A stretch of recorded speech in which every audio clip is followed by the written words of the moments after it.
Svetnikom na ti. Svetnikom na ti.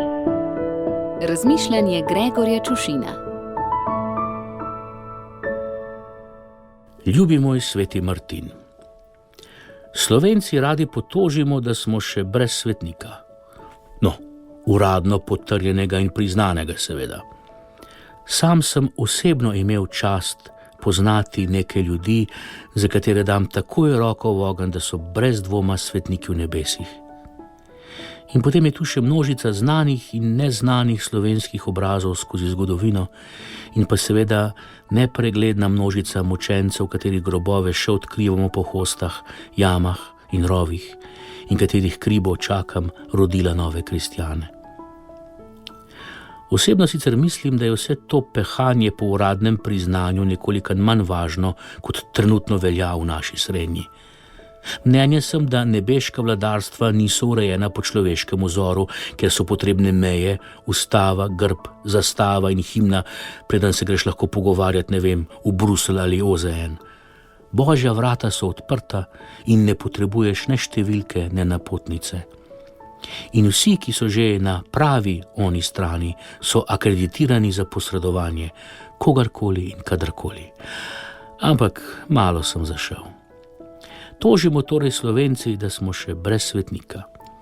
A če bi izvedel anketo med ljudmi, sem prepričan, da bi več kot polovica vprašanih izjavila, da ga imamo.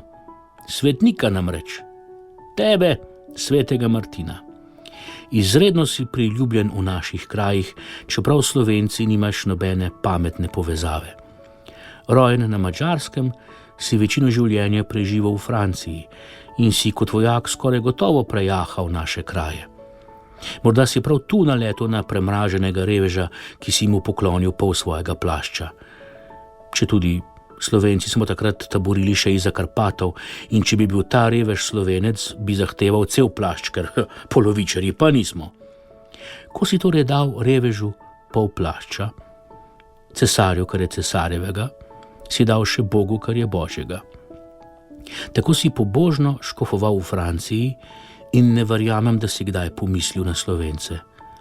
A tvoja smrtna ura, tvoj god, je padel v jesenski čas, ko se mošt prevre v vino in tako si podedoval vse poganske običaje, ki so vladali v naših krajih še pred našim prihodom, ali pa smo jih mi prinesli sabo, skupaj z znamenito gosko, ki smo ti jo potisnili v roko in s katero tudi nimaš nobene zveze, razen morda te, da se še danes rada kaka goska prilima na posvečeno osebo, pa čeprav je škof, in seveda, da ima vsaka goska tudi škofijo.